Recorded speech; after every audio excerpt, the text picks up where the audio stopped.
ವಿರೋಧ ಪಕ್ಷಕ್ಕೆ ಅಗ್ನಿ ಪರೀಕ್ಷೆಯಾಗತ್ತಾ ಅಧಿವೇಶನ. ಈ ಬಾರಿ ಸದನದಲ್ಲಿ ಇಬ್ಬರು ಸಮರ್ಥ ನಾಯಕರ ಕೊರತೆ. ಕಲಾಪದಲ್ಲಿ ವಿಪಕ್ಷವನ್ನ ಮುನ್ನಡೆಸೋರು ಯಾರು? ಮುಡಾ ಸೈಟ್ ಹಂಚಿಕೆಯಲ್ಲಿ ಹಗರಣ ಆರೋಪ. ನ್ಯಾಯಾಂಗ ಸಮಿತಿ ರಚಿಸಿ ಸರ್ಕಾರ ಆದೇಶ. 6 ತಿಂಗಳ ಒಳಗಾಗಿ ವರದಿ ನೀಡುವಂತೆ ಸೂಚನೆ.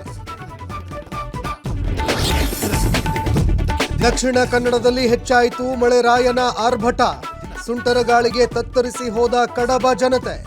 ಶಾಲಾ ಕಾಲೇಜುಗಳಿಗೆ ರಜೆ ಘೋಷಣೆ. ಬೆಳಗಾವಿ ಜಿಲ್ಲೆಯಲ್ಲೂ ಧಾರಾಕಾರ ಮಳೆ. ಖಾನಾಪುರ ತಾಲೂಕಿನ ಜಲಪಾತಿಗಳಿಗೆ ಜೀವಕಲೆ. ಪ್ರವಾಸಿಗರನ್ನ ಕೈಬೀಸಿ ಕರೆತಿದೆ ಚಿಕ್ಕಲೆ ಫಾಲ್ಸ್.